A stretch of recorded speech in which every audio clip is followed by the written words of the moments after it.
Hey everyone. Just hopping on here real quick for a little intro to this episode. This is an episode that Piper and I recorded a few weeks ago now. It is about the season finale of The Real Housewives of Salt Lake City and the whole reality Von Tease situation. And I just wanted to preface it a little bit because it's a little bit of a different episode, and it ended up playing out differently than I had anticipated. Going into this episode, I was really sitting with this question of what are we currently watching in reality TV? And you'll hear me explore this more in depth in the actual episode, but I was just so aware after watching this finale that we're literally watching reality TV that is now about reality TV, not even subtextually, just explicitly. It is about reality TV.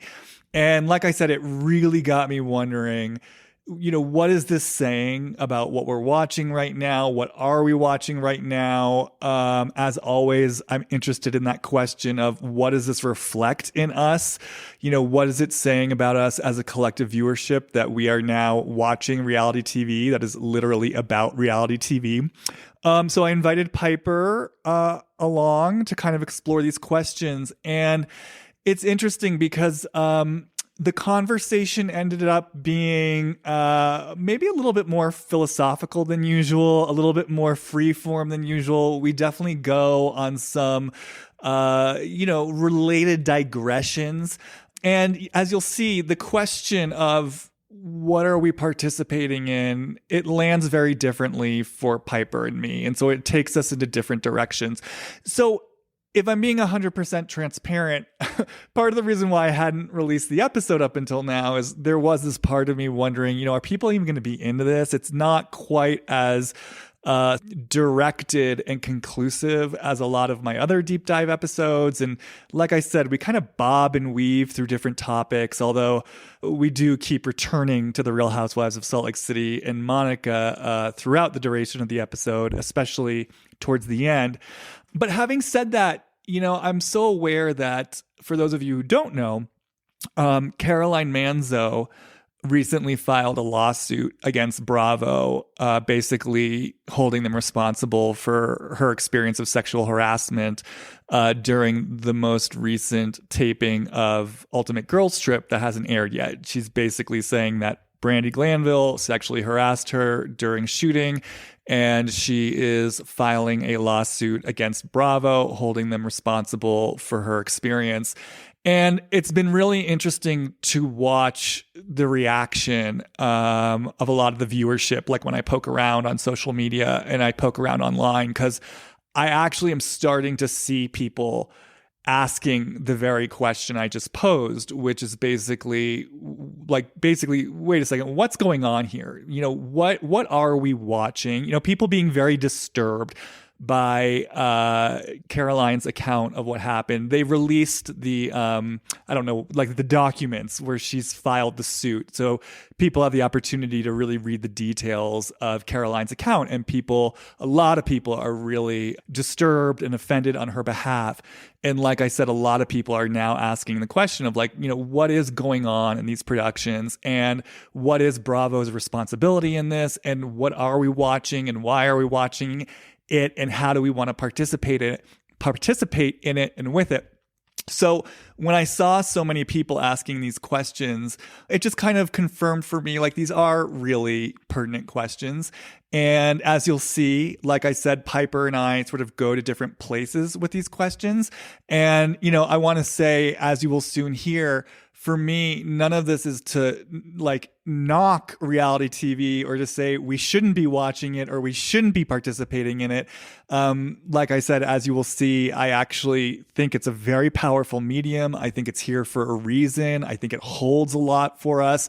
I think there is a way that we can walk with it that could be very kind of thrilling and constructive and, for the greater good of everyone involved. But I also think it warrants sort of looking at what it currently is. And like I said, how we participate in it and with it, and, what it's sort of revealing to us about us as a collective. So having said all that, I'm just sort of issuing this as a little bit of a disclaimer that, like I said, this episode's a bit different maybe than other episodes. And I just really invite you to go along for the ride. Let yourself sort of chew on the different topics and themes that we bring in. Like I said, there aren't necessarily a ton of conclusions in this episode, but I know that my listeners tend to be very sensitive, curious seekers of their own. And my intention and hope is that in the exploration, you will perhaps be receiving your own hits, your own intuition, your own questions, your own answers, and that it will be a worthwhile and meaningful exploration for you. Having said all that, I am strongly considering doing one more episode on Salt Lake City because there's still this part of me that would like to do kind of a more traditional, proper deep dive into Monica and just her psyche, and again, kind of what she represents in the world of this show. So if that, I know that, Salt Lake City's been over for a minute now. So if that's something that sounds good to you and would be of interest to you, definitely let me know because it's something I'm really thinking about doing. As always, I love to hear from you guys. So like I said, if this episode sort of brings anything up in you that you want to share with me, please don't hesitate to reach out. All right, you guys, enjoy.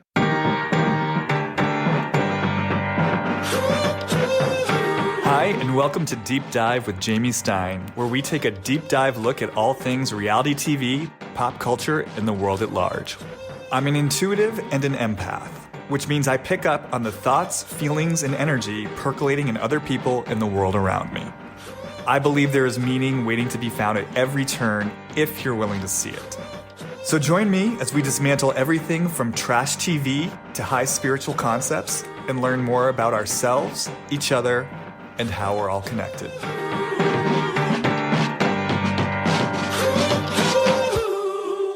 Hey everyone, and welcome back to this emergency episode of Deep Dive with Jamie Stein. I was not originally planning on recording an episode this week, but then we came upon the season finale of The Real Housewives of Salt Lake City, with its big bombshell revelations about newcomer Monica Garcia being the face and voice behind the Instagram, well, I guess spoiler alert in case you haven't seen the episode, behind the Instagram account Reality Von Tease.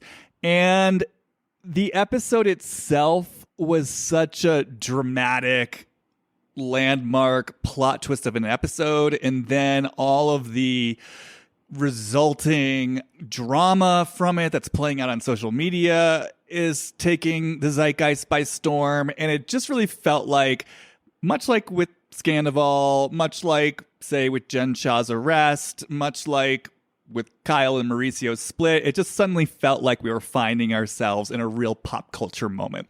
And it just felt really fertile ground and opportunity to dive into this and to explore what's here, because there's a lot of different threads I'm drawn to. And I reached out to my trusty Salt Lake City co-pilot, Piper Sample. She had availability this week, so the stars are aligning, and here we are. So I'm going to start in a moment just kind of by naming what's top of mind for me, and then we'll see where it wants to go. But before I do, let me officially bring out trusted friend and colleague, Piper. Hi, Piper. Hi, Jamie. Happy New Year. Happy New Year to you too. How are you today? Super good. I'm really interested in what's going to emerge from our conversation. Like you said, stars have aligned for some reason. So I'm excited to see what emerges. Yes, me too. All right. So like I said, I thought I would just start by naming up top all the different threads I'm here with, and then we can see, where this wants to go. So I think first and foremost, well, let me just say this. I thought it was a great episode. Like most everyone else, just expertly produced, the editing, the music, and maybe we'll get into this a little bit, just the way that Heather really took control of that ship and produced a mystery drama thriller. It was such I actually mean this seriously. It feels like she's got such a flair for drama in theater. I left that episode really feeling like Heather should be writing plays and directing theater. I mean, this was the most engaging and likable I've ever found her. But so I thought it was like a really great, well-produced episode, and I thought it was really engaging and thrilling. Now, having said that, once I took the episode in and I walked away from it and I really started thinking about what we're watching, there were just several things that were hitting me all at once.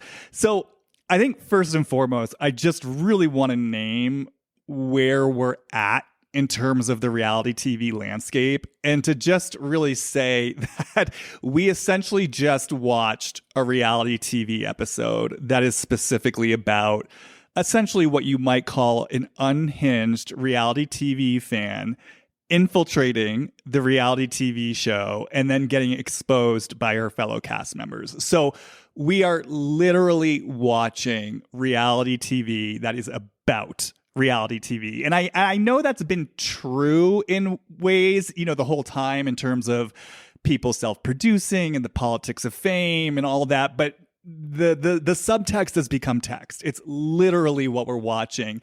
And so as I was taking that in, I was just really contemplating how, in a way, it feels like we've arrived at this point where reality TV is essentially cannibalizing itself.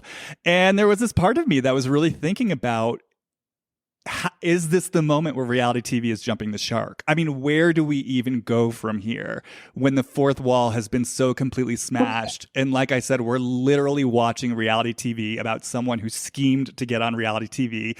And now her feet is being held to the fire for her relationship to reality TV. So that was the first thing that really came to me.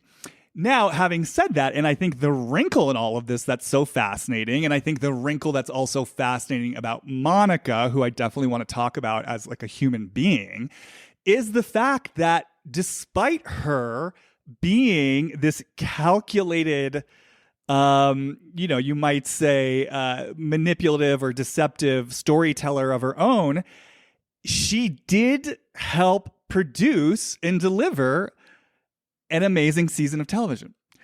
And I've really been sitting with that. What does that mean? It's not like this was a season of TV where we were sitting back thinking to ourselves, oh God, this is so self-produced. Oh God, they're so self-aware. Oh God, this is so contrived. I mean, as people know, I personally didn't trust Monica. I did feel that she was very camera conscious and she was cultivating a lot for the sake of the camera. But as we discussed, she brought a lot out in terms of the ensemble and ensemble dynamics. She brought a lot out that felt very real in other people.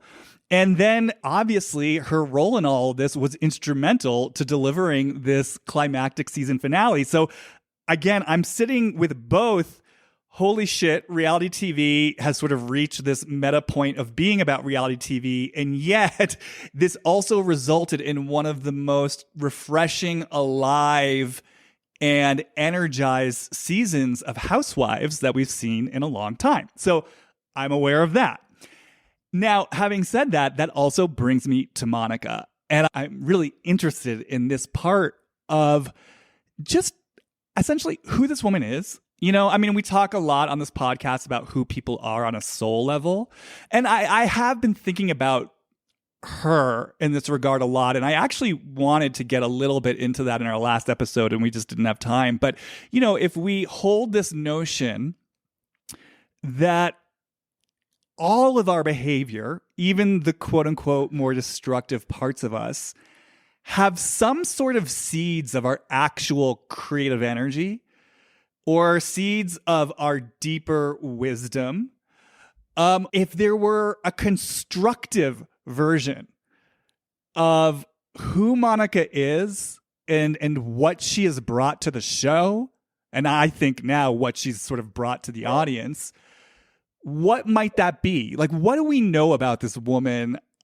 Or, no, quote unquote, no. What can we hypothesize, explore into it about Monica's, I hate this word, but like the most evolved version of Monica? If Monica were using her skills and her abilities constructively with an intention for good rather than just an intention to cause mayhem, to destroy, to out other people, to humiliate other people, what might we be looking at what might be here. So I'm very drawn to that, and perhaps getting really specific into how she showed up in the season. What was it about her specifically that made this season so interesting? And then, like I said, yeah, what might that look like from a more integrated, conscious place in her, right?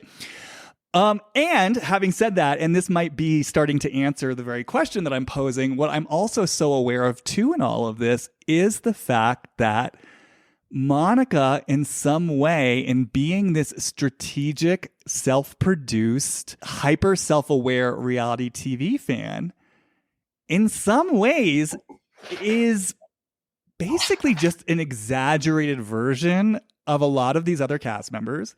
And I do find myself wondering, well, what is the difference between Monica and a Heather Gay or a Whitney Rose? Because, you know, what I was so aware of when I was thinking about all this afterward was, oh, wow, by her own admission, Heather already knew that there were 3 different Monicas that had bought services at Beauty Lab. She already knew that Monica had bailed on her bill at Beauty Lab. She was already having questions and doubts, at least at the very beginning of the Bermuda trip, because she went and called Tanisha, her hairstylist. Like, that's what prompted her to do it. And she, you know, we found out through flashbacks, she and Whitney are having little conversations, suspicious of the timing of these DMs. So what I'm suddenly aware of is, oh, wait a second, Heather, you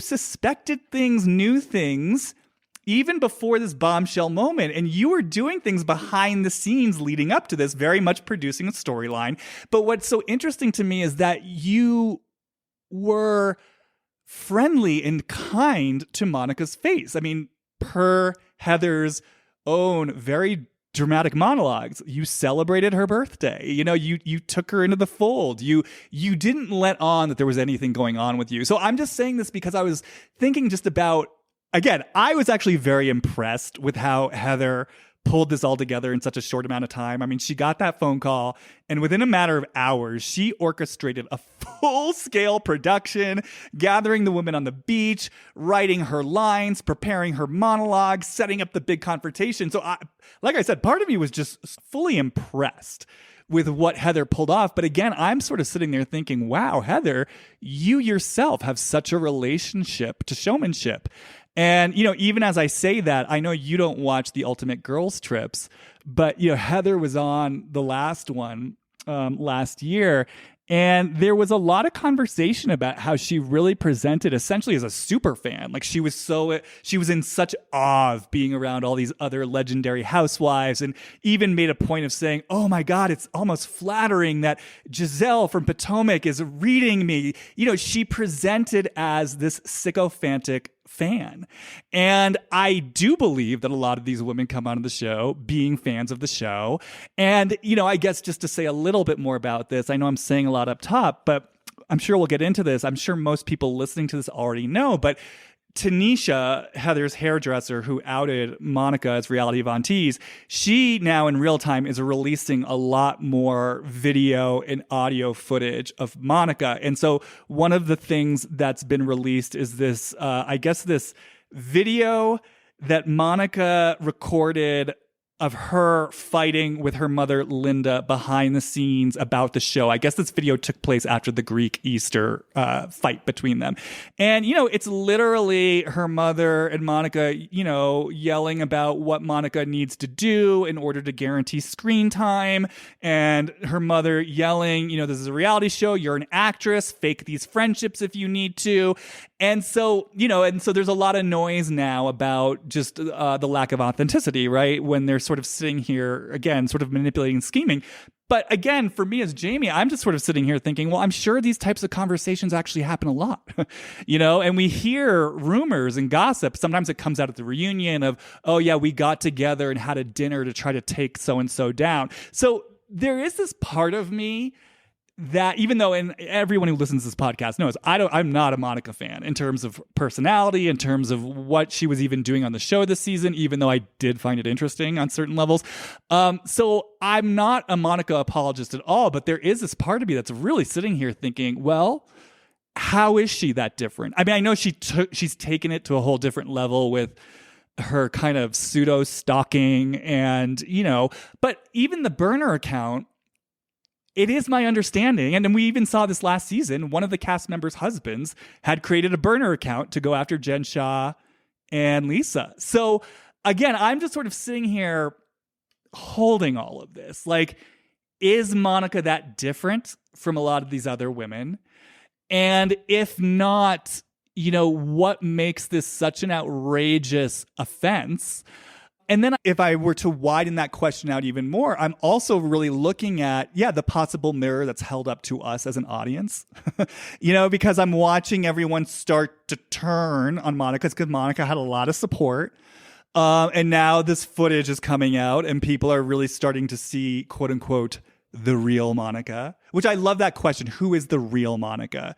Because again, that's part of what I'm sitting with here. Like, who is the real Monica? Who is the real reality TV? Who is the real audience? But, it just reminds me of this notion of it's a little bit of a skewed analogy, and I'll clarify it in a moment. But I just think about, for example, when Britney Spears got really famous and everyone, threw her up on this pedestal, right?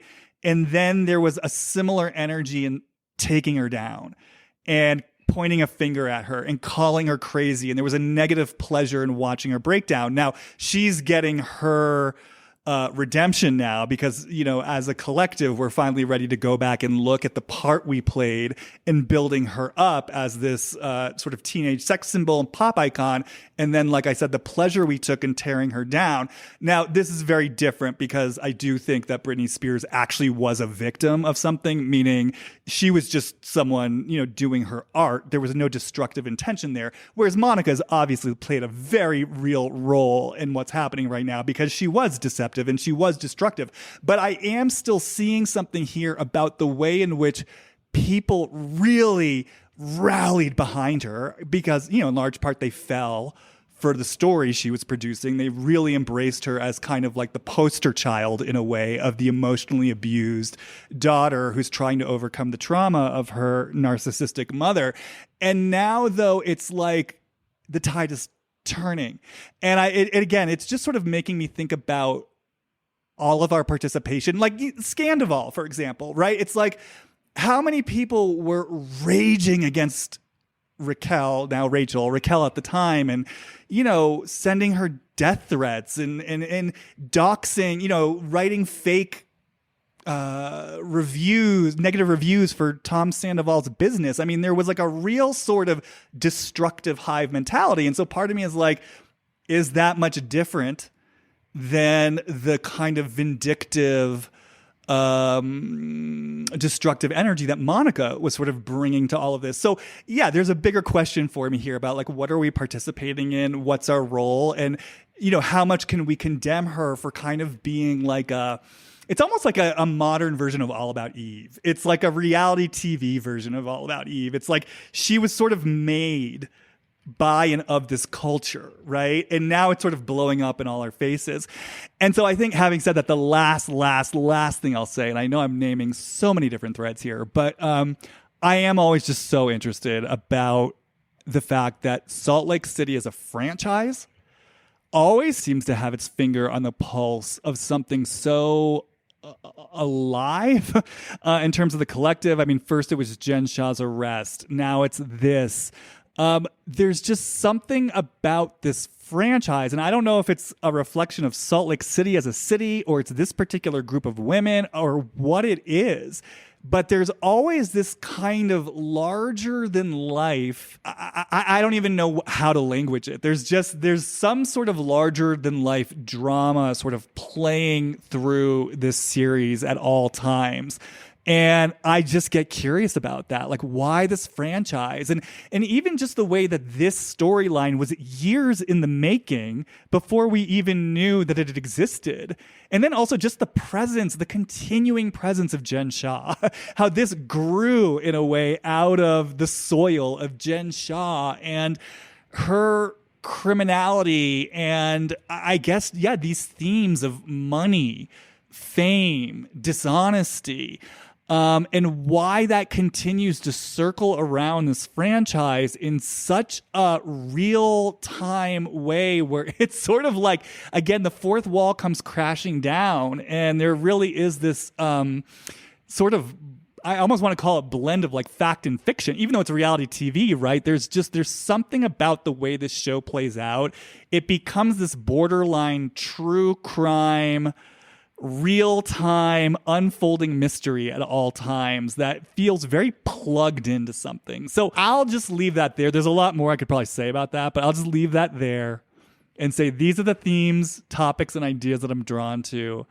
And I would love to just check in with you and maybe just start one just by seeing what were your initial takeaways from the episode, and then two, if it overlaps or connects to anything that I've been bringing in at the top of this conversation. Yeah, I mean, you said a lot, and I agree with, like, I'm with you in everything that you said. I mean, there's just so much here.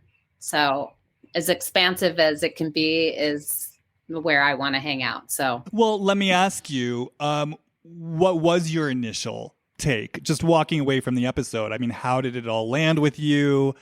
Especially, I'm curious about your point of view, because you are actually someone who does not pay attention to anything outside the actual show. So I am so curious for you, what was just the basic reveal like of learning about Monica's origins? And then, any just kind of initial intuitive takeaways or hits about sort of what you had watched unfold, either in context of this season or Monica, or just, where did it take you? I'm so curious. I mean, first of all, the theater of it, the Greek tragedy of it all, was, like you said, I was keenly aware of the production of it and how the production was within the production. I felt like I was at girls' camp and we were assigned to, create a skit. And this is what we came up with. So it's just, in some ways, I think there's a naivety in myself that I have to confront, because it's so hard for me to believe that people are intentionally that deceptive and cruel for purposes that I don't quite align with.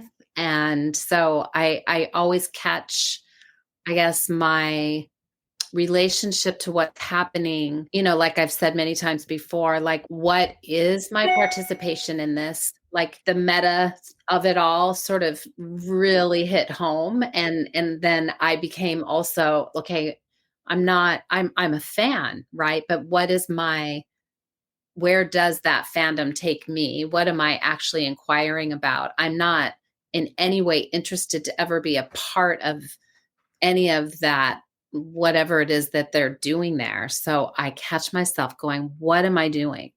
Why am I watching this? What am I seeing? Am I captured in something? Because it feels really dark to me. And, the reality of it, the realityness of it, like, is this real?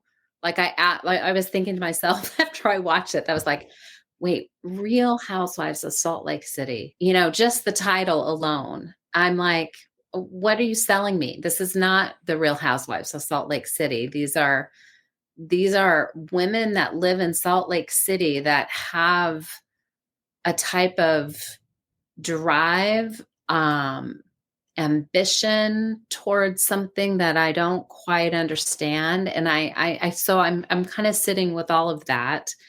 I'm thinking about how much Monica felt like Jen Shaw to me from the get-go, and can't help but feel that parallel there, and then feeling why she was such a catalyst, because here she was coming in like a Jen Shaw, only these women had already lived that. And so it was very fascinating for me to watch each person's response to Monica, the way that they related with her based on already having had an experience of someone like her. So I found that compelling to sort of watch Lisa's, instant, like, I am onto this. Like, I'm not going to be lied to again. There's some way you could feel she knew something was up with Monica and she didn't like it from the get-go. And then, this weird relationship that she had with, what's her name? Angie. That dynamic still had its, you know, remnants of Jen Shaw, clearly, because of that relationship. But Meredith, like all of them, something got centered around her. And I kept asking myself, did the producers produce this? But it didn't feel like that was happening. But the main takeaway, I think, is, what has this become? I mean, this is something you could like do a dissertation on. You know what I mean? It's so fascinating.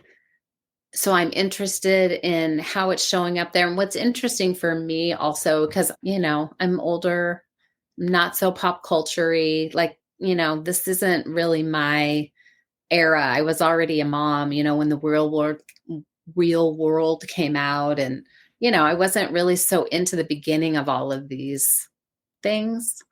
So I have, I think, a perspective or a lens that, like, I can feel that my interest is more in the, I guess, humanities of it. Like, I can feel how deep it is. Let's just say that. What it says about our culture right now, what it says about participation in culture, what we're promoting, where our focus and attention is going and what are we going away from. I think about documentaries in general. We're documenting something right now in such a very specific way. I just keep imagining when people look back on this, what is it that they're going to be talking about? So I notice I feel really sad. I'm curious, before I say anything specifically in response to what you just shared. I mean, if you're open to it, if you let yourself feel a little bit more deeply into that sadness, do you know what it's saying or what it feels sad about? Yeah, like, I love that you touched this question about, sort of the higher self version of these women. If they were really using their energy and not that they're not on some level, like, I really feel something behind what they're doing for sure. But I think I want to usher in their connection to the larger world, around them, like, that they just see a little bit more of what they could be impacting, because it feels like they're playing super small in this, like, I don't know, this channel that feels, so to me, like playing in the sandbox, and they could be like really doing something powerful with the way they can catalyze and sort of create something. So I don't know. It just feels sad to me that even I am using this as a distraction away from maybe, like, connecting with the other things that are happening in life and in the world. Yeah, I mean, there's just so many other interesting things to be looking at, and I'm wondering whether or not I'm not in complete touch with my agency here to choose like, I'm sort of letting something be told to me. And I don't know, there's something about that right now that just makes me sad. I don't want this to be my reality. And I get that they're, also representing something, it's just a story, but there's real shit going on. There are many wars happening all around us, and there's real lives on the line. And I don't know. I don't know why I'm distracting myself with this.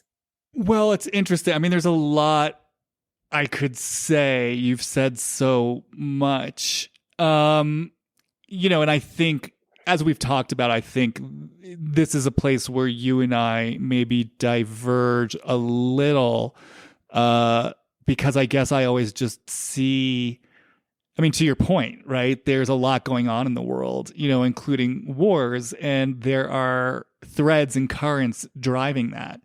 And so for me, when I look at things like reality TV and pop culture, I see it as some sort of dimension or facet, of the collective consciousness, right? And so when we are seeing things play out on TV that perhaps feel destructive, I mean, to me, it feels connected, right, to the larger destruction in some ways. And so for me, and obviously everyone's relationship is going to be different to this, but I think I like to engage with it because there is something that it feels like it's holding, you know? And if we sort of greet life as this sort of living hologram where everything that's sort of happening around us and in front of us is some sort of symbol or representation or clue, you know, to the bigger picture, you know, I get a certain kind of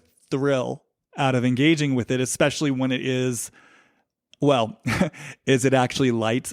I think we're learning more and more reality TV, you know, there is a deep darkness to it, but at least on the surface, it's storytelling, it's light, it's fun. There's something, you know, a little bit of sugar helps the medicine go down. So, you know, and it's interesting. I mean, when I talk about Salt Lake City having its finger on the pulse of something, you know, I was really aware at the beginning of the season when they were talking about, you know, because the ratings were really high from the beginning of the season. And it wasn't lost on me, and maybe this is a stretch and maybe it's not, but it wasn't lost on me that, you know, this season was doing so well. And, you know, a big through line through the season was literally, you know, kind of religious conflict between Lisa and Heather. And this is happening at the same time that there's this conflict happening in the Middle East. That's a religious conflict. And even just the theme of mothers, you know, and I just was thinking about Israel, like motherland. And again, I was just holding that for myself about, again, what is it about this franchise that just seems so tapped into something? Going back to what you said earlier, it's interesting. Like, I loved you naming the highly produced production aspect of this episode, which, by the way, because I know you don't know, people are, you know, really flipping for that. And there's so much talk on social media about how cinematic it was, the wind, the music, the drone shots, you know, the clothes and the hair flapping through the breeze. Like, everyone recognized there was this cinematic quality to it. And you spoke to, it was a production that Heather mounted. And it's so interesting, right? Because it suddenly seems so obvious. I'm like, of course, this feels so alive and resonant because this whole season has been a production. You know, Monica mounted a production within the production, as you said. And then Heather greeted her production with a production. And so for me, again, it's this feeling of like Salt Lake City as a franchise just being this larger than life representation of the fact that we truly are watching a production within a production. And, you know, I mean, again, depending on where you want to go with this, part of what I love about reality TV and storytelling itself is that I always think of it as a simulation within the simulation. You know, so if you believe from a spiritual level that, you know, this earth is kind of one big stage production where our souls come down, you know, to embody these lifetimes, to learn lessons, to go on a journey, I always think of movies, plays, and now reality TV as the simulation within the simulation. So I'm just clocking that too, of just how this franchise has become this larger than life production within a production within a production, and what that possibly sort of means for us on a deeper level, or how that resonates on a deeper psycho-spiritual level. And then I guess the last thing I'll bring in, you know, again, just to kind of respond to everything you're saying, because I really was feeling first the Jen Shah of it all, and then again the Monica of it all, and how those two, particularly Jen, you know, Jen really represents, I think, at least in part, among other things, how dark that drive can be, you know, for the fame, for the material goods, for, you know, like you said, whatever it is that's driving a lot of these people who participate in reality TV. It's like she sort of takes that sort of gimme thirst for fame, sort of, you know, chasing after some sort of false sense of meaning and importance and, you know, self-worth. And she really took it to this heightened level. And now that's what Monica is doing as well. And so, like I said, it's just interesting to me to view both of them as catalysts for something. And then even how you mentioned the way the other women organize around them, because, you know, while I do believe, for example, Heather Gay is never going to do anything criminal. Like, she's never going to scam the elderly. I don't think she's going to like stalk people. There is something though about the lengths that she will go to for the sake of the production. And also just even looking at her relationship with Jen, you know, and just how codependent that was. Some people call it abusive, but just even that, like what that reveals about her and how she orients to this whole production of the production of life.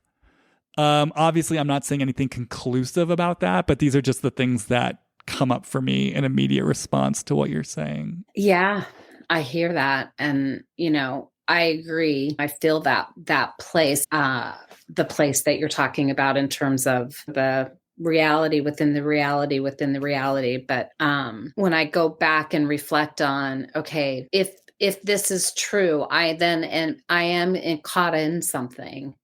And who am I in that? You know what I'm saying? So like, if that is the case, this isn't just entertainment for me, obviously, but there's an element of entertainment that because it gets this dark, like it's become this dark, I'm seeing something that is really hard for me to take in. You know, I'm recognizing that. Like that's where I said I'm being confronted by my own naivete in some way. And it's something that it's not that I don't want to see it. And I feel like it's related to this particular franchise, as you mentioned, because look, it's Salt Lake City. It's in Utah. It's a very specific culture there. It's not LA. It's not New York. You know, when they're filming, the bars that they're in, the way they're dressed, they're in a very particular time. It's almost like they're in a little bit of a time warp. There's something about the way that their religions are held, like that land holds something there. And I think it comes through. There are people that are from a specific area, and this is their response to reality. Like, I don't know, how many franchises are there? They're the most recent, right? Yeah, I think it's the most recent one. So how long have these women been watching? You know, like it's all, I was thinking about this, you know, the Heather production. And I thought, wow, this is, when I was watching it, what went through my mind, I feel like I'm watching the reunion right now. You know, like they're holding these dolls, and I don't know, the Bermuda Triangle was set up. It was just like, okay, we're on set.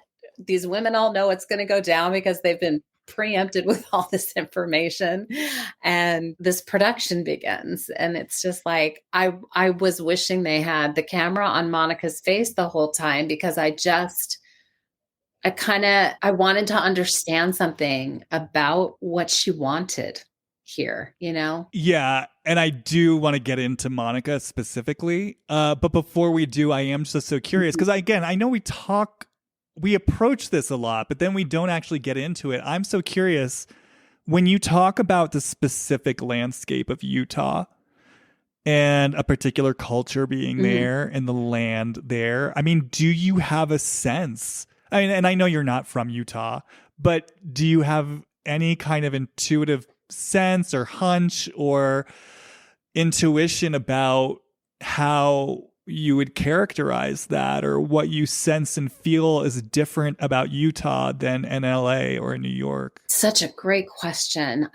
All I know is sensation wise, I can, you know, there is such a strong, like, gut feeling, like feeling in the gut.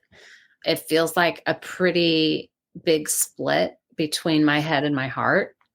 It feels like a lot of kind of one up, one down position. Like you know how you can feel splits either horizontally or vertically. It's a really strong vertical split for me. when I feel it. I don't know how to talk about it because it's such a visceral feeling. And like you said, I'm not from Utah and I haven't spent a lot of time in Utah and certainly not in those areas. It's more been in the canyons and stuff. I can feel that there's something that had to happen there for these people who settled there to live the way that they're living. There's something they had to cut off from. There's a way this land got taken over.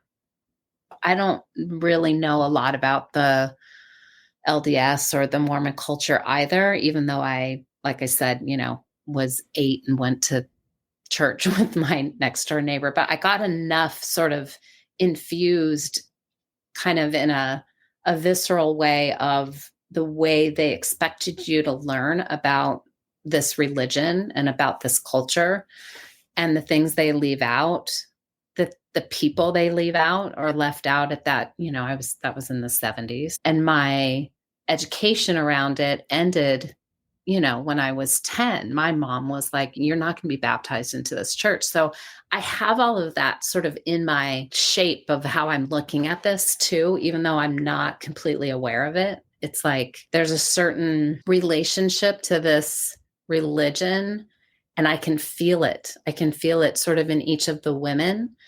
And I'm thinking about, I don't know how many people are Mormon in that state, but quite a bit. There's a lot of temples there, like it's infused with a lot of, it's very weighted there with that. So if you're outside of that, there's something about conformity that feels really heavy. And if you step outside of that, like what you actually have to do to break out of something, it's like you're losing a lot when you step outside. So those are the things that I'm aware of in the moment, like I could go on and on actually. Well, it's interesting because I know we've talked in the past, going back to the second season, how this has felt like a cast with a lot of women who have what we might call very deep splits in them. So it's interesting that you're talking about a split between the head and the heart, because that has always struck me about this cast. When I think about Heather, when I think about Whitney, when I think about Mary, when I think about Jen, and when I think, in Meredith too, even though it looks very different, I think on her, I do experience that particular crew as very, very deep splits. I think that what you're talking about is like that capacity to turn something off, like to just shut it down to maintain what is happening. I also want to say the other thing that was just really coming to me as I was sort of taking in what really we were both saying is, and I mentioned Scandival up top, but I just suddenly became so aware of Scandival last year and just yet another instance on Bravo of this kind of real time mystery unfolding where we discovered this secret that was happening behind the scenes, behind the machinations of reality TV, right? Because Tom and Raquel were really producing a story on camera to hide something that was happening off camera. Then as the season's airing, the truth comes out, which then changes our relationship to what we're watching so thoroughly and completely. And so again, I'm just sort of looking at this through line in terms of patterns of like what's going on with reality TV, where it just feels like it's becoming so interactive. You know what I mean? Like literally the fourth wall has come crashing down. It reminds me of like if we could, as viewers in the audience, wander on stage of our favorite play or wander into the screen of our favorite movie, and interact with the characters. It almost feels like that's what's happening. And so again, I just look at that, I'm so curious about it from a place of, again, if reality TV is a simulation within the simulation, and now we have social media where we can literally interact with the people on our TV, and now the fourth wall is crashing down and we're being beckoned into the production within the production in such a new way. I mean, it's so interesting because I hear you asking a question of like, what am I participating in a way that doesn't feel good? And for me, I kind of get excited about like, what is this? What am I participating in? What is this revealing about what's going on? But it is just so fascinating to me. And then I think what I think about here is like, what is the invitation for all of us? Like, what is this asking of us to look at, examine, like I said, participate in? Because it really feels like this through line that just ran through 2023 now to 2024. And like I said, it does feel like it's like enlivening the format. You know what I mean? It's like it's taking it to this whole new participatory level. And, you know, real lives are being impacted because the nature of reality TV is that these are real people and their story within the story has an impact on their actual life story. So I'll also say this. I mean, this is just like a freewheeling conversation. You know, in terms of Heather being this theater director, well, she's like producer, director, writer, star. She's like a I swear to you, you guys, this is an honest to God intuitive hit for Heather Gay. I think she is an artist. Like, I think she's a storyteller. I seriously like want to recommend a writing class for her in LA. That's really great. I just think she needs to be producing stories. But anyways, you know, I'm also suddenly aware of Lisa Vanderpump in the world of Vanderpump Rules, because I was thinking a lot about, again, when I was taking in how Scandival seemed to hit something so deeply in the collective. Again, I had this question, like, what is it about Vanderpump Rules? And I was so aware, it's like Lisa Vanderpump's name is on this show. And where is she in all of this? Because this isn't just a reflection of Tom Sandoval and Raquel. This is under Lisa Vanderpump's umbrella. And it's interesting to me now, the connection I'm making is, you know, I think Lisa Vanderpump is another one of those, you know, she's literally a producer of the show.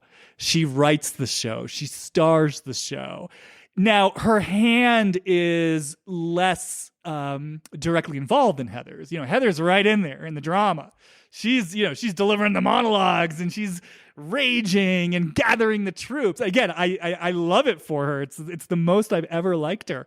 Whereas Lisa Vanderpump, you know, she's the puppet master pulling the strings and doesn't really kind of want anyone knowing she's pulling the strings. But I'm just making that connection of sort of two shows where there is such an awareness, at least for me, of the aspect of production and the people who are producing the production within the production. And then these shows somehow sparking on something where it does come alive in this real-time way, where the audience really gets invited behind the curtain in a way that feels unprecedented. Yeah, production and intention. Like, what are you producing, you know, and what is it that you're putting into, you know, what are you reflecting in the collective? I don't know. There's just like, there's so many different types of reality TV, right? Like, I look at the other reality TV that I might watch, like I was talking about documentaries maybe, or Alone, you know, or maybe something more nature-based. And I'm like, okay, so what is the difference there? What is the narrative of this idea that these are real, you know, the name of the real housewives of whatever area they're in? Who is it that they're reflecting? What are they reflecting? More so, what are they, like you said, producing or projecting? So I'm more aware of it than ever. And maybe it's because it's the most recent franchise. It's become the reality of the reality of the reality, you know? So who are these people? Really, who are they? Well, I also can't help, you know, I'm just keep sitting with the sadness that you mentioned. And, you know, what I really heard you say was that on some level, you know, you see and you feel something powerful in these women, right? Because they are powerful, right? They are powerful manifestors who are in the collective consciousness. They are representing something. Like I said, Jen Shah's a powerful woman. Monica Garcia, whatever her name is a powerful woman. These are powerful women. And I really heard you naming something, I think, well, the way I heard it anyways, or felt it, was sadness around, yes, all this potential power and sort of where the power is actually going or what it's being, you know, invested into. And again, you know, if we bring this out to the bigger picture of the world and everything that's going on, to me, I can also imagine, I mean, that must be also a sadness for the world, because that is what we're surrounded by, right? Because, I've talked about this podcast. I always have this vision, and I still have this vision of like one day that version of reality TV where people are invited to go into the simulation within the simulation to produce these shows that are entertaining, to get into real conflict, but then are supported to actually discover something about themselves and who they are in relationship, and to sort of come through the other side of something. And, I'll just say as a digression, a lot of people say in response to something like that, like, well, then reality TV would be boring. And I'm always thinking, no, conflict never ends. We're always sort of growing and changing and evolving. And rather than being stuck in a repetitive loop, which is what ends up happening in so many of these franchises, right? Housewives of New Jersey, it's like, how many seasons do we have to watch Teresa and Melissa go through the same fight over and over, right? What happens is when people are actually supported to connect more fully with themselves and to heal parts of themselves, and they grow and change and evolve, we actually get shifting relationships, and then we get new conflicts, So I actually think it would support reality TV sort of breaking out of a rut. And, an example of that, I know you don't watch Summer House, but, for the people listening to this, I think most of them do. But, there was a character, there was a participant on Summer House, Carl, who got sober. So he used to be this really sort of destructive, what they call fuckboy, and he was struggling with alcohol addiction. And that generated a certain type of conflict. And then he got sober. And then he got into a relationship in his sobriety. And now that's broken down. Their relationship has entered into a phase of major conflict. It's new conflict because it's coming from his place of sobriety as opposed to, his previous place of, being lost in his addiction. So anyways, circling back around to where this was coming from was just, I think we live in a world, and I think you and I would agree about this. It's like really good help can be hard to find. And we live in a world where, though it does feel like consciousness is sort of changing more than it ever has, we got a long way to go.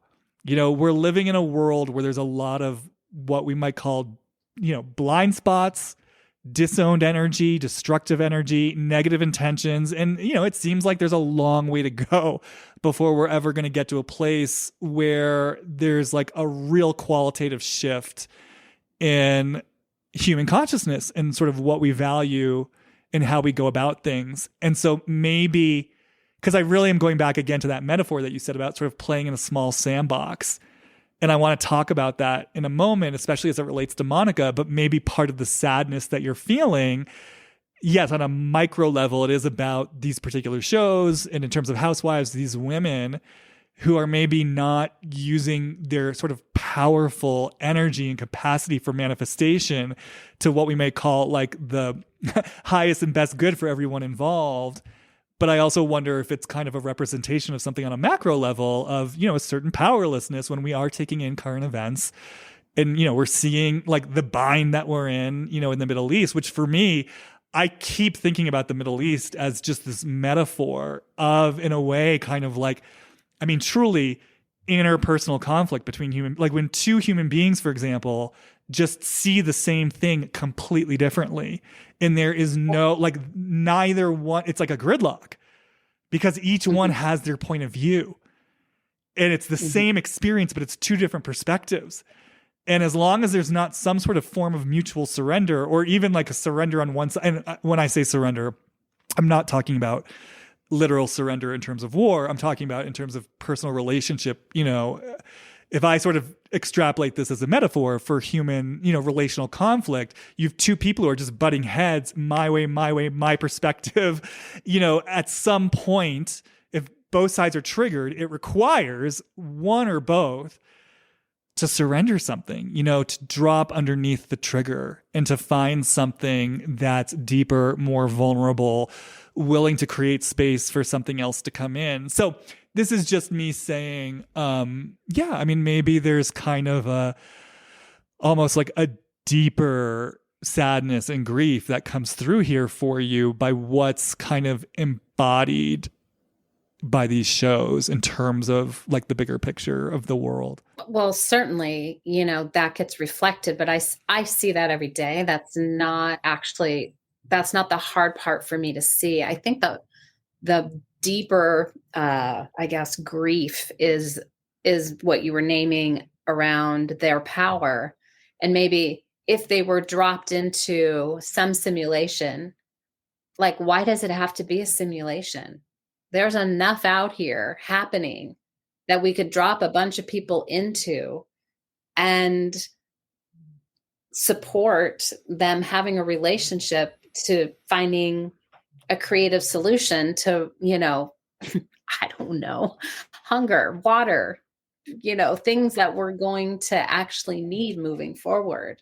So I love the storytelling part of it. I love the sort of, there was a lightness to it, but it's turned for me into something a little darker because it feels like it's after, if I follow it, I can feel a place that has a preference for all of their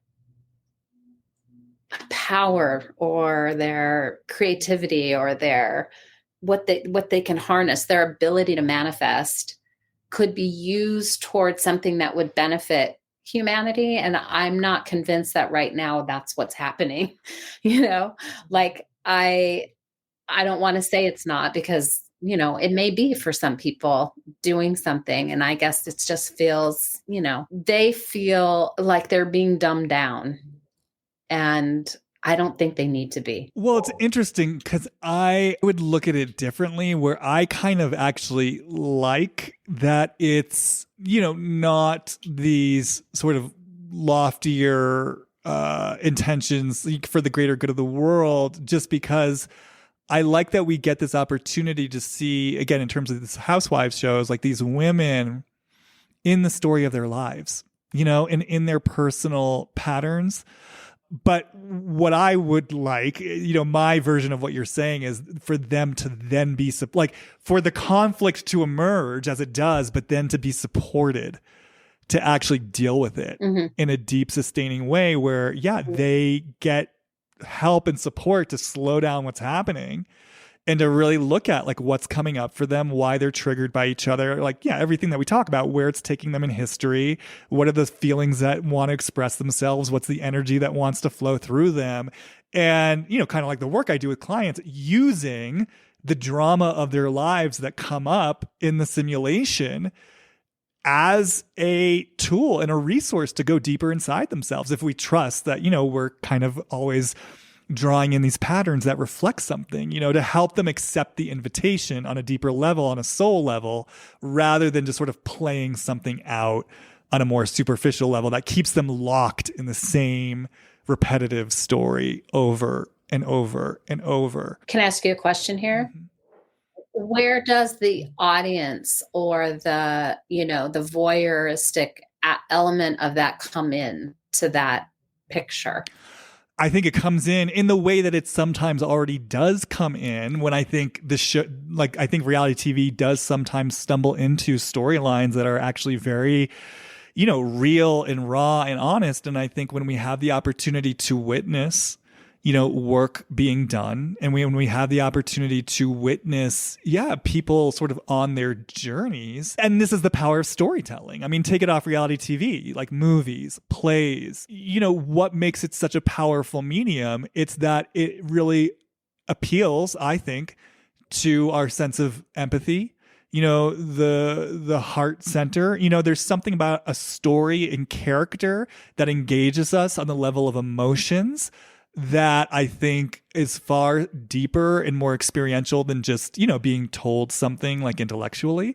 So I think when we get to watch people go on their journeys and potentially realize things about themselves and make new choices, like whatever that is, So for example, if we say that Tamara, has had a positive arc in terms of getting away from what felt like an abusive marriage and starting over in her 40s, and living out loud. I mean, I know Tamara's problematic in other ways, but I have to imagine there were a lot of women who watched her leave Simon, you know what I mean, and use this show as a platform to create something new for herself and to no longer apologize for who she is. I have to imagine seeing someone go through something like that. I mean, again, through the filtered lens of the Real Housewives of Orange County, which, as we know, is not too concerned, I don't think, with the medicine that it's distributing.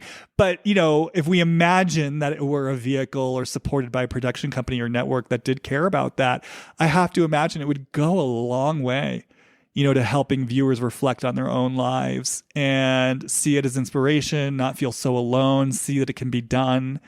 You know, I think that's the power of storytelling. I think that's the power of reality TV, is that these real people do get to become archetypes for something. So I'm sure Crystal talking about her eating disorder is helpful, you know, for other people out there who may be living, you know, in silent secrecy or shame around it.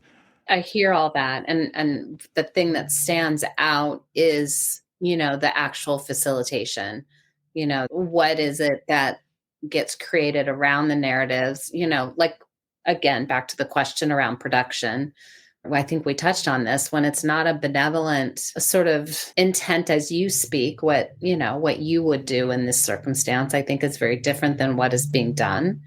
And because of that, like even just this interaction, right, with Monica's, it was really kind of interesting to hear her call out everyone for participating with her, you know, what she was putting out there in those. I guess I don't follow that kind of stuff, so I didn't really know anything about this account or whatever it is that she had, but it sounded like whatever trolling she did, they trolled back, or, you know, somehow they had some interaction. So she really called them out for that.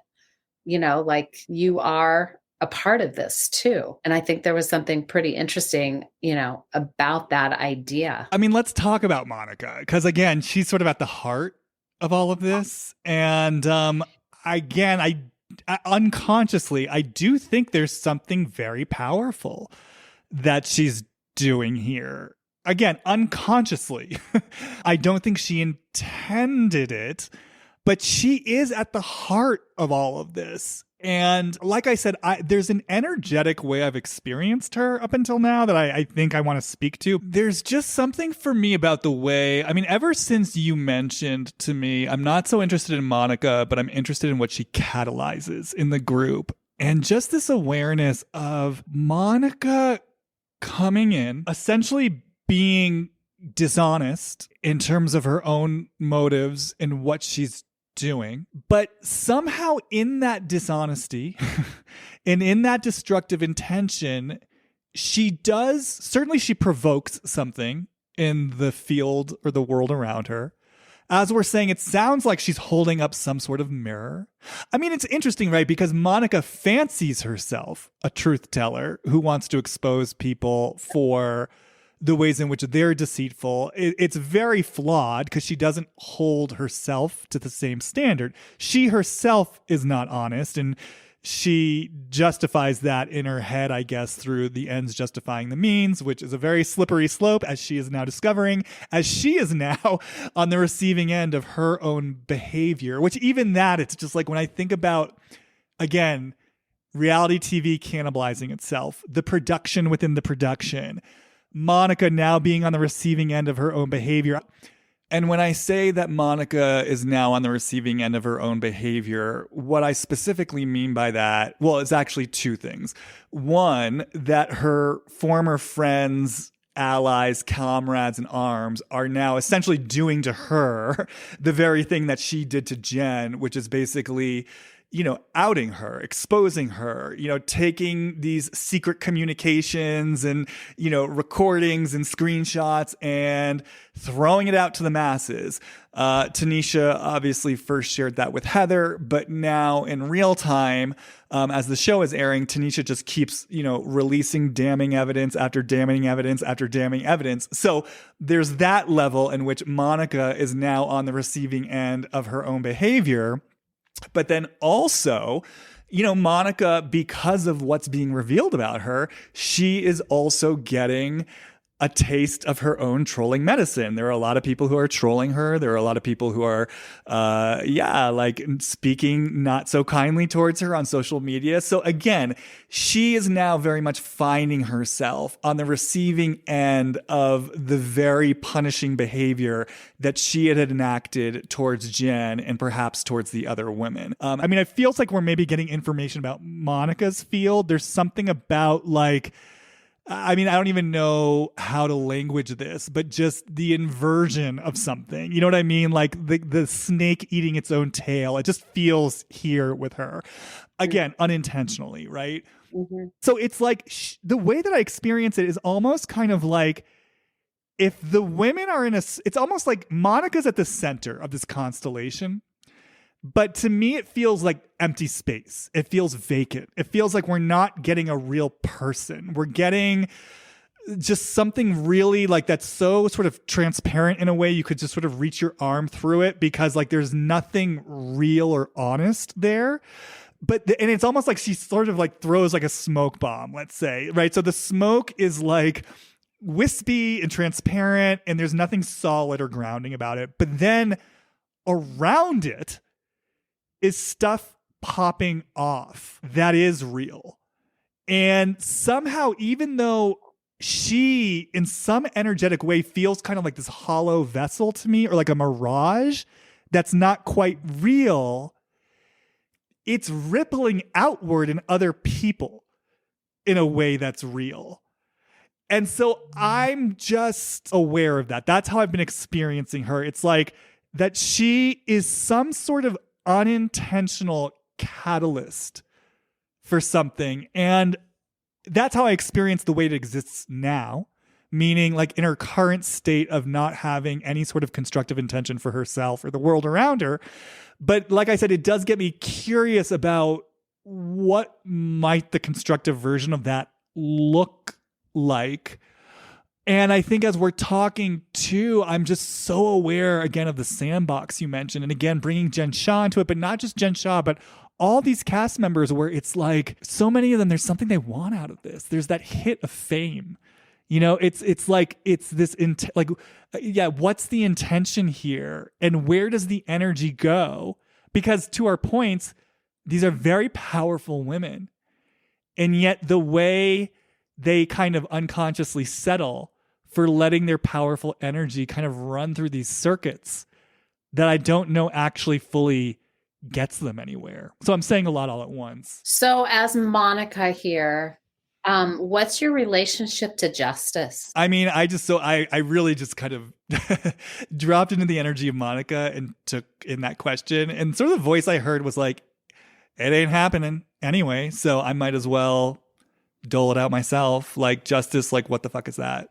Is it revenge? Yeah, it definitely feels like I want something seen and heard for sure. Like that wasn't ever seen or heard. And part of that feels like to me, as Jamie, as I interpret this, part of that does feel like fame itself feels like revenge. Like I'm going to show you what I can do, how far I can climb. Like, yeah, you know, like fame for me as Monica, if I trust this energy, is kind of like, it's the biggest fuck you, presumably to my mother, but also to, anyone and everyone who ever underestimated me and did me wrong. And in this fame, is there also exposure like connected with it? Like I'm going to use that. It's all, look at what she did with her mom.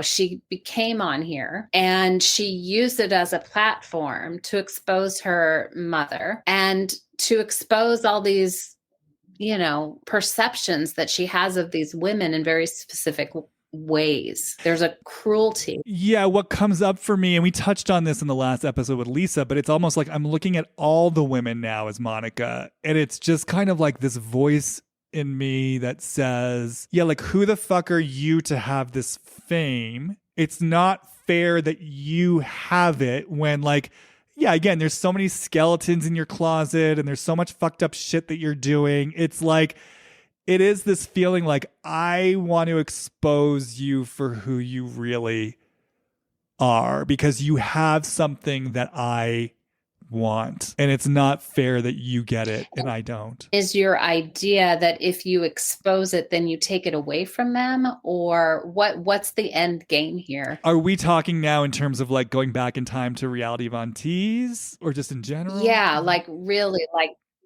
how far did she play this out? Because something felt definitely controlled enough to where she had a grasp on this, but it also, ended up spinning out. So for a while there, she had the reins. She was, calculating and making things happen. It's so weird. I am getting a hit of something. I'll return to your question, but something that just came through, like when you were talking about how she had the reins and then it spun out of her control. And I'm just thinking now about how the tables have turned on her and just how this totally, oh, by the way, the metaphor I'm now feeling is like kaleidoscope. She feels like a kaleidoscope to me of just kind of like all those inversions upon inversions, fractals. And I'm just going to say what came to me because I'm just going to trust it. Oh God. Now I'm feeling sad. I just feel this part of her soul that is kind of like saying that really is inviting her to like look at this. You know what I mean? To like look at what she's created, look at the position she's found herself, like that there is a part of her that actually is crying. Because to your point, and I think also to my point, even though Monica is essentially an unhinged fan, she's not, like, she is smart, you know what I mean? And she is charismatic. Like, she had on-screen presence. It's not like it was just some, not to be like judgmental, but it's not like she was just some weirdo who was kind of like off on the side of the room, not fitting in, right? Like there's something dynamic about her. And there, like you said, there's like a level of awareness and control. And I just feel some part of her that's like actually, I don't know, that's just sort of calling out, to like, kind of like what we're saying, use this energy, this intelligence, this will to manifest what you want, to like actually take responsibility for your life. And to actually, it's almost like, again, I'm thinking about the production within the production and the inversion. I'm thinking about in the scenes where she was dealing with her mother and it cut to those interviews where she was talking about generational trauma and how she wants to break the cycle, which again, I mean, people were flipping for that when that aired. I remember watching it and just being like, I feel like she knows how to make everything sound good. Like that's just how it landed with me. It's like, you know exactly what you're doing. This is for the cameras. I mean, I don't want to say nothing else, but this is for the cameras and nothing else. But it's interesting because it's almost like if I trust this notion, right, of like the production within the production and truth being in the destructive behavior, it's almost like there is a real part of her that actually does want to break the generational trauma. And that was getting used as the performance for the part of her that wanted to destroy out of vengeance. So I don't know. I just wanted to name that piece that just suddenly came in of like this part of her, if I can trust this, that's really kind of saying like, see me, hear me. I want, like, heal me. I can feel what you're saying in terms of the fractal and how those sort of real pieces did slide through. There was some mastery in her capacity to be able to bring in those kind of more real moments and then sew it right back up. I think she uses her vulnerability in a, like, I agree with you. It's kind of quite see-through in a lot of ways. And she's definitely trying to work something out. The question is, like on that soul level, she's so perceptive. She's so sharp. She's hilarious. She's, like you said, she's very, very calculating. So in all that sharpness, it's like if she were an element, what is her element? Well, what first came to me when you said that was actually water, because I think to me it captures that sense of again, kind of going back to my original sensory experience of her, something that you can like put your hand through, something that flows, because she feels kind of like a shapeshifter to me a bit. Like she knows how to play these different. That's what I would. Yeah.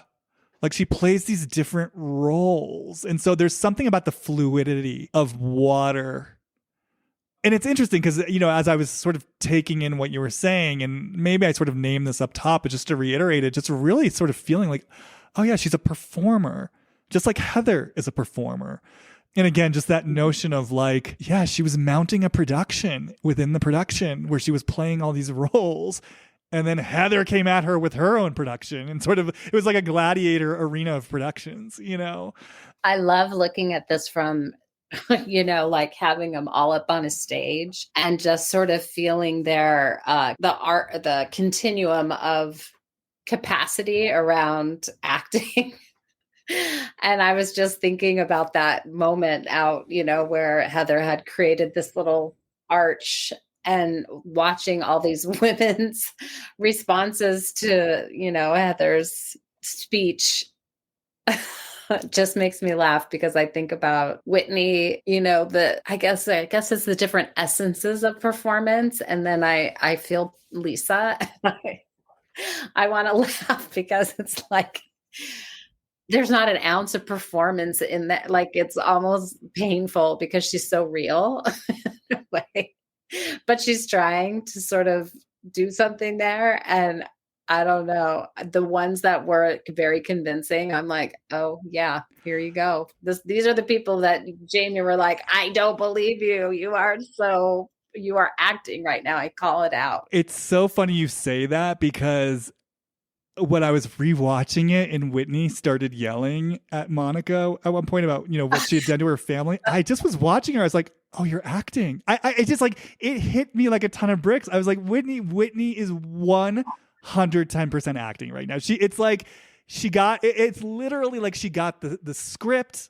You know what I mean? A few minutes before the scene, she's like, oh, okay, this is what we're doing. So Monica's the villain. So we're all really upset. Okay, let me go inward and call up my sense memory. And like, she was just like emoting. And I was like, but the thing that's crazy about it is that I don't even think she knows she's acting. Like, I think that she believes her own performance, And then again, I was looking at Heather.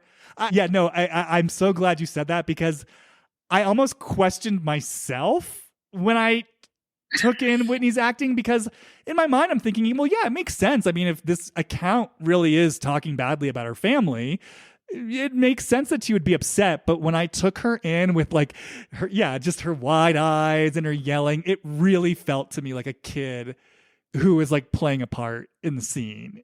It's really what it felt to me like. I just want to say this whole season was perfecting that, like, emotive, like this whole episode in general, where she was like in bed with the covers up over her head as though they had just woken up and her and Monica are talking, and she's like full makeup, not a smear. Like it was almost offensive. But then I think you nailed it when you said, I don't even think she recognizes what she's doing. And I actually think that's part of what kind of came between her and Heather over time, because Heather knows what she was doing and Whitney almost didn't. So Heather is like, what are you talking about, Whitney? Like, we're doing this thing and you're acting like this is real. I don't know. I can just see it.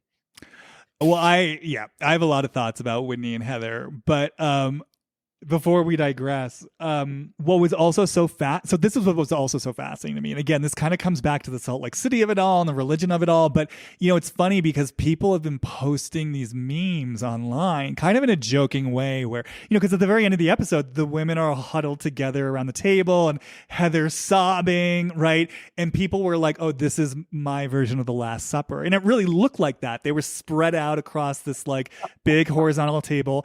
And then there was another meme where it was like Monica with like the shawl or whatever, the blanket wrapped around her head, and people were comparing it to how Judas looked, before he betrayed Christ, with the robe around his head. And again, people were doing it jokingly, but I was taking this in, and again, talking about theater, archetype, performance, and I was like, this doesn't feel like a coincidence to me. This does feel like it is literally evoking religious imagery. And obviously it's completely unconscious because there was no way anyone planned this, right? No, Monica didn't even know what was coming. There's no way she planned having that robe around her head. And so again, I think for me, why I can continue to get excitement and pleasure out of these shows is because it almost like it does take life and sort of elevate it to this level of storytelling that feels so meaningful in some way. It's funny because you weren't on this episode, but there was an episode I did about Vanderpump Rules where my guest Kirsten talked about, oh, you may have heard it actually, but talked about Raquel being sort of like a real life archetype of Echo in the Narcissus myth. And it was so funny because when I was going back and rewatching Vanderpump Rules, there's literally a scene where Jax is taking in Raquel and basically sort of saying she's not intelligent. And he's like, he says, it's like the lights are on, but no one's home. And then he goes, Echo. And then he goes, Echo, Echo, Echo, Echo. You know, and when I saw that, I was like, this is crazy that this was actually in the text. And that's kind of how I felt about like watching this Last Supper play out. And then even for me, and I think this speaks to some of kind of what you're bringing in about what are we participating in, you know, there are people who are huge Monica fans throughout all of this. Like they're cheering for her as this villain. In fact, I think the person who made that meme of her in the robe as Judas was like, you know, basically sort of, you know, what the kids say, standing her, like, you know, putting her on a pedestal for her villainous role. And I was just taking that in because, again, like storytelling, it speaks in the language of archetypes, and archetypes, I think, carry an energetic transmission, right? And so, you know, the story of Christ is obviously like a very deeply universal story, and there's something about that energy of betrayal, you know, and then like that's what Monica is sort of embodying here. She's embodying that snake in the grass who sort of comes in and sort of does something on the level of betrayal. And there are people who are really responding to this like in an energized way because she's bringing in an energy, right? That's sort of real in life. And so again, I know I'm saying a lot all at once, but I just, again, in terms of these themes of production, performance, you know, these real lives becoming larger than life in the context of the simulation, both intentionally in terms of the productions they're mounting, but then unintentionally in terms of what they're playing out on this very sort of like symbolic unconscious level. I mean, this is why I get excited about it, because I just feel like there's something happening here, Piper. There's some sort of like wisdom in all of this that I know.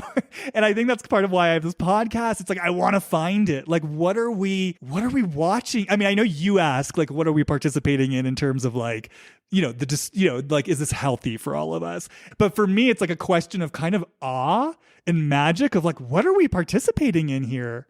And I think that's also part of it for me, just to sort of name.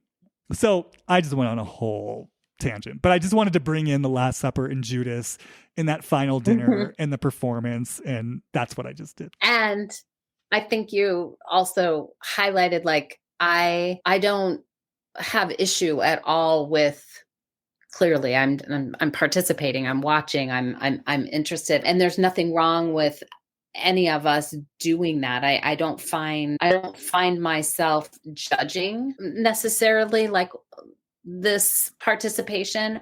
I'm reflecting at this particular stage because there's always been something about it for me. So maybe that's the question that I had coming in is, you know, so when we take all this in and we consider all of this, how we're participating, like we're in it now, it's become something. There's people that are like infiltrating the reality of this reality. So what do we do with that information? You know, what is it that we now we've gleaned what? You know, there's all these archetypes that are sort of in the mix. They're showing us something about conflict and maybe the problematic ways conflict exists.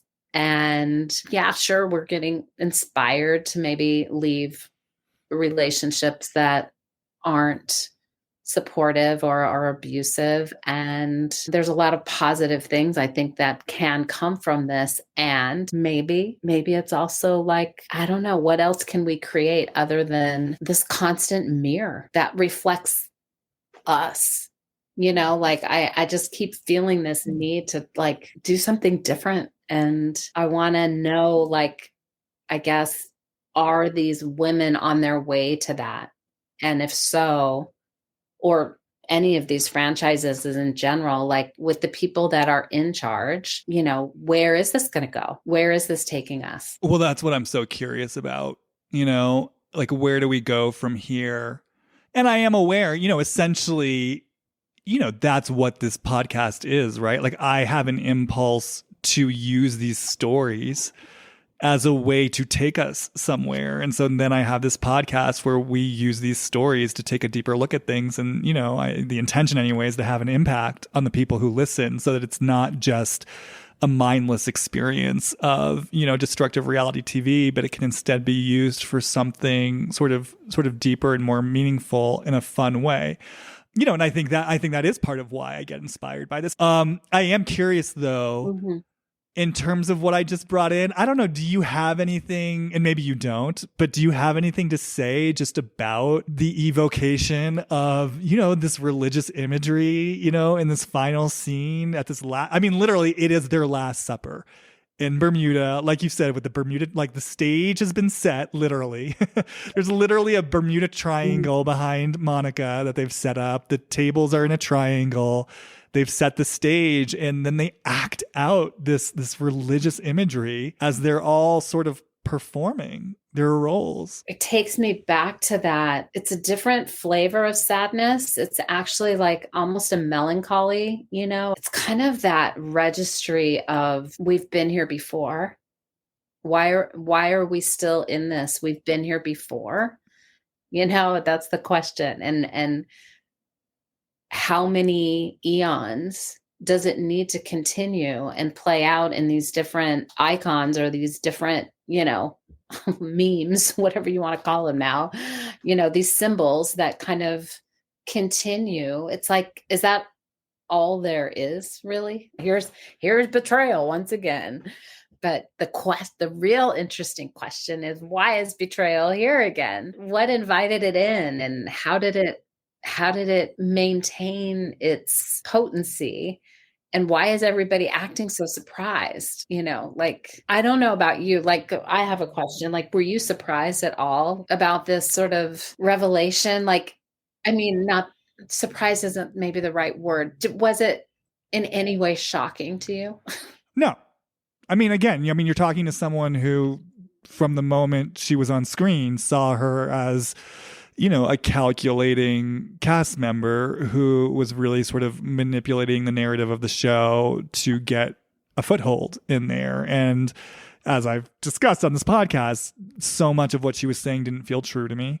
And even the parts that did feel true, like I've said, I 100% know and believe she had a very difficult upbringing with a very difficult mother. I think that's a huge part of what's made her who she is today. And even in that, like, I really could feel, oh, you're using this. Like, this isn't, like, I don't think you watch Potomac, but this isn't Candace on Potomac, who's honestly navigating, a really difficult relationship with her mother, or Candy on Atlanta with her mother. Like, to me, it just felt like, from the beginning, you know who this woman is, you know what you're doing, you're bringing her on camera for a reason. Like, that's just how it felt to me. So no, none of this is really a surprise to me. Well, let me ask you, just circling back around to the notion of Monica, do you have any hits on, like, because we keep talking about how she catalyzes something within the group, and then I kind of felt her as this sort of like transparent smoke mirage where real things happen around her. I don't know. Do you have any sense of like the specific flavor of what she catalyzes and how she catalyzes it? Like, again, going back to the start of this episode, this made for a very energized season. And I just get curious about that, about her brand of provocation. And well, I think it's something about the division, or the split that we, called it. It's like that fracture or that fractal place. She has a way of sort of spotlighting any sort of cracks. Mm-hmm. And then the pressure of that, like that she puts there's enough energy there that if I'm in relation with her, I start feeling it. And depending on who I am and how I hold that, that's what comes back. So I feel like she, she has a way of being very divisive, but also, as you saw, she can also unite. So I don't think it was her intention to unite these women. But in the end, when she was sitting at that table and looking around, there was nobody with her. And I find that interesting, right? Like when she was connected, it was when there was some sort of, split going on where she was able to be on a side somehow.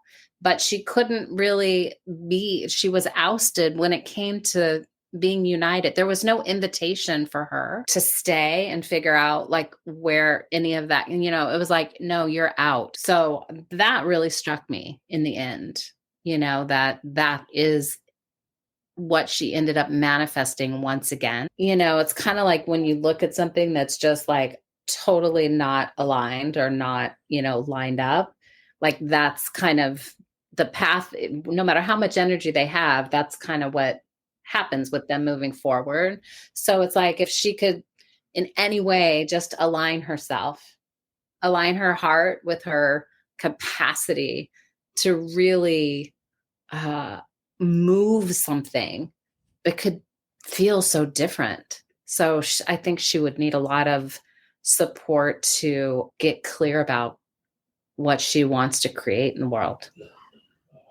Well, and it's interesting because when you talk about the division and then that ultimately leading to the unity of the other cast members, I'm like, well, there it is again. It's like an inversion, and another inversion. And I do agree with you. I was thinking about that. I kind of like, whether it's Tom Sandoval or it's Monica, I kind of like looking at their sort of what I call their magic tricks, like how they really get away with what they do. And what I saw with Monica, to your point, is because she is smart and perceptive, it's like what she does is she knows how to go after things in other people that kind of feel true to a lot of other people. So even just the way that she's trying to wield Jen's criminal behavior as justification for what she did. And by the way, let's be clear about this. When she created that account, Jen had not been arrested. She keeps trying to frame it as I took down Jen and she scammed elderly people. None of that was happening when she created that account. None of that was happening. That account was strictly spite for being mistreated by her employer. And this is the other thing that she does that I've noticed. Did I talk about this in the last episode?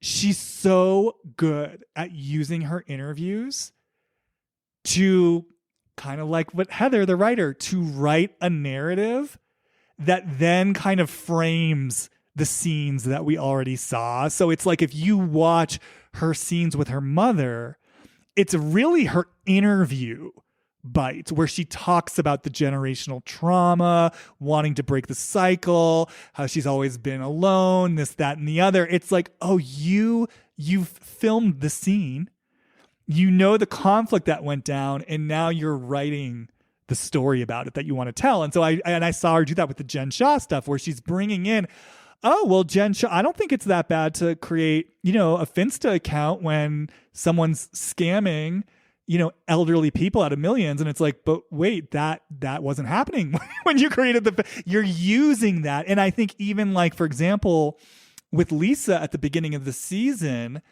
again, even though, I personally don't really I don't experience Lisa as like materialistic. I think she likes nice things and she's very into that. And, she loves her designer labels and everything. But that can be very triggering for there are a lot of people who see that and take that in, and for them it is materialistic, right?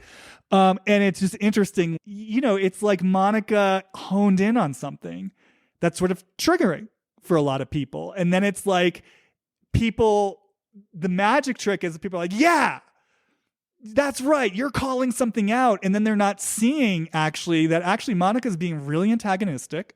She's being really provocative and she's poking it around, in a way that's sort of really destructive. But that's how she gets away with a lot of this, is she sort of pokes at places that she knows it can kind of give this illusion of some sort of moral high ground. And then people think she's this like truth teller who's just lobbing bombs left and right that need to be said. And it's like, No, this is her greatest act. Yeah. And she really exposed that in that sort of Q&A between her and Heather, where Heather was asking her specifically, when they were trying to figure out the whole Meredith, who actually posted what or whatever it was. And, she's so calculating in her responses to questions, that she doesn't say, I know this is real, or I don't even remember exactly what the questions were, but it was like, she will answer with an answer that doesn't answer,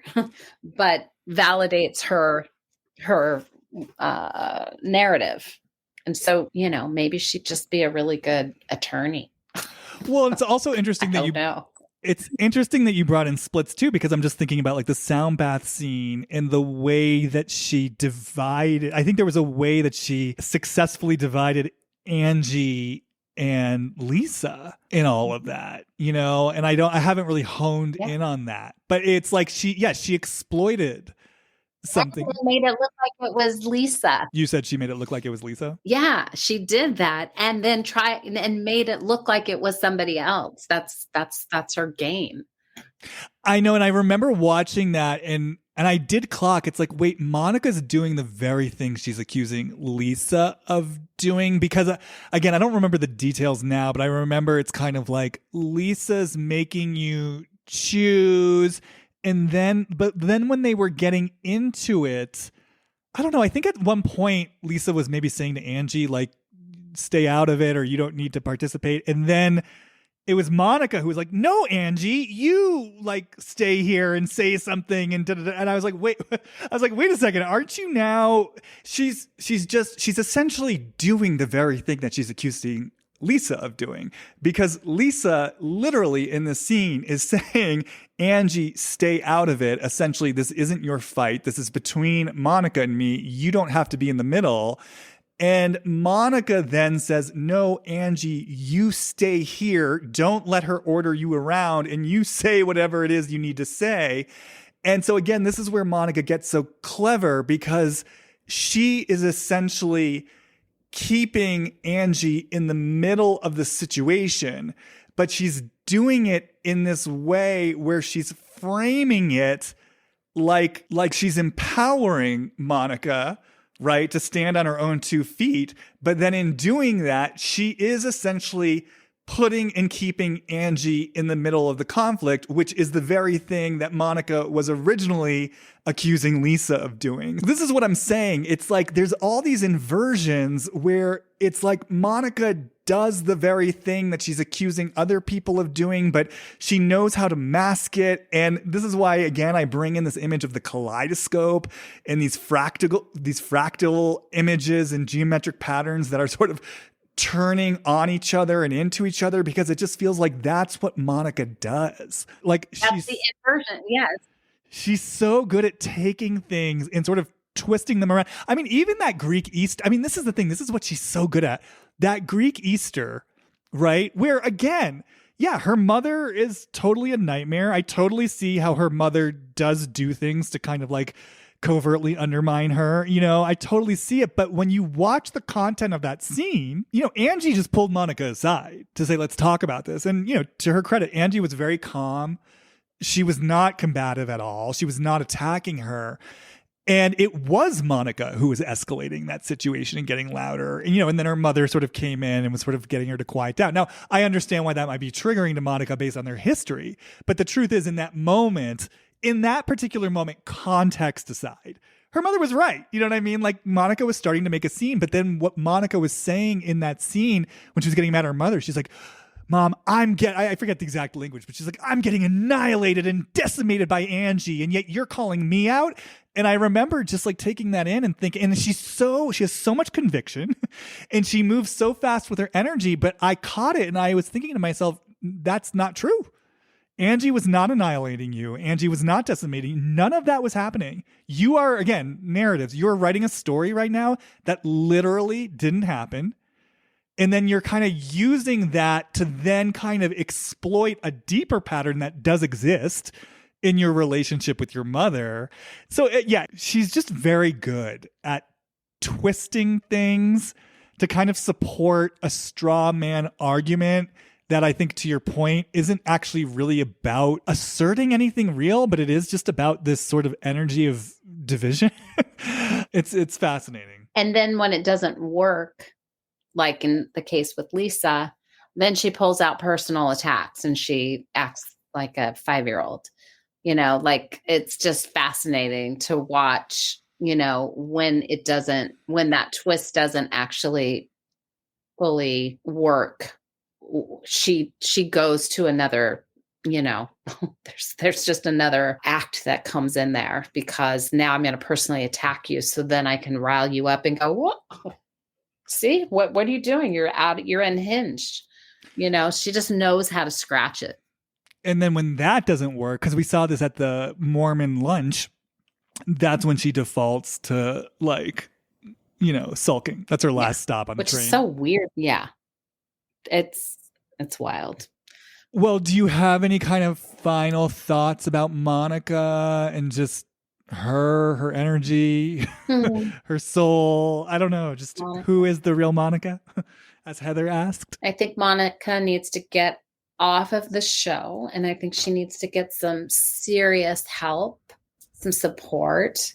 I think she has a beautiful family that she's going to end up really regretting what ends up going down, if she's focused in the way that she is. And she has so much to give. And I really hope that this season, I hope she doesn't have to go the route of Jen Shah, to turn something around, that, she can use whatever happened this season to really take a good look at what she is capable of and how she wants to use it. My prediction, I think she's going to, I feel like she won't be back. I mean, I don't see how they can bring her back to Salt Lake City. I feel like she's going to, I don't wish this for her. And actually, I will say, like, Rachel/Raquel didn't go back to Vanderpump Rules. She got off reality TV. So it is possible. So,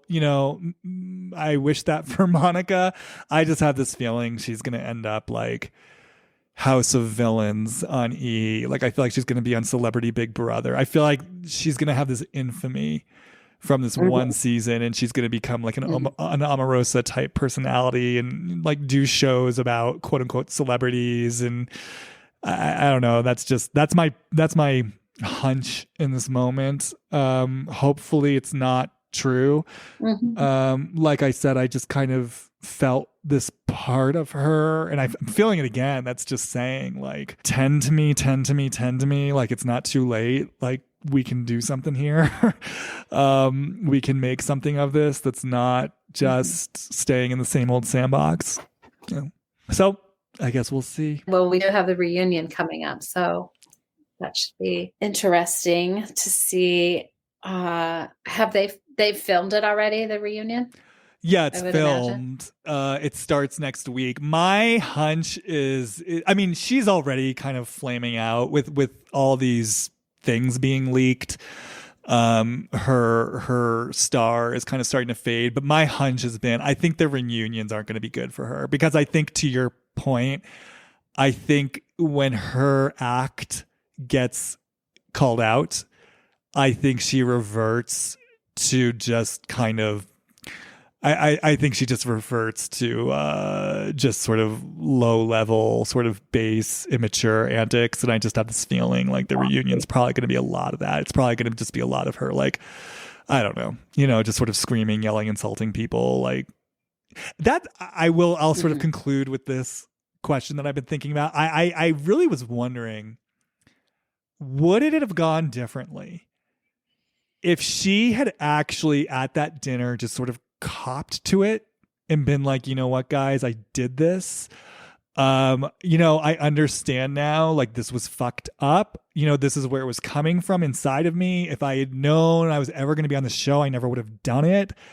I'm sorry. Like, if she had shown a speck of contrition, and used some of that awareness to just like take ownership of something in a remorseful way, I was just like, I wonder, I don't know. I just was curious about that. Would anything have gone differently Would she be back for another season? Could they have forgiven her, or at least some of them? You know what I mean? I find myself thinking about that, about how she just sort of doubled down and didn't express one moment of just, basic, like, yeah, I get it. I get why you guys are upset, and what that even would have meant for her to do that. Yeah. I mean, I don't know. It sounded like the things that were said were so detrimental. But I'd also felt the performance of all of that. So I think that apologies and ownership and a recognition of impact goes a long way. And I think if with enough time and also some sort of demonstration after that acknowledgement, I have high hope for all people in conflict, that when you actually find a moment where you recognize what your behavior has created and you really consider what you would have done differently, and you can offer that, I think goes a long way. But I don't see it, I don't see that that's been given her yet. I don't know if she knows how to do that. I think she'd need some serious support to get there. I know, it's kind of like, when you were asking those questions about like intention and vengeance, it's almost like I get this sense. I wonder if she's ever had an experience of true remorse up until this point.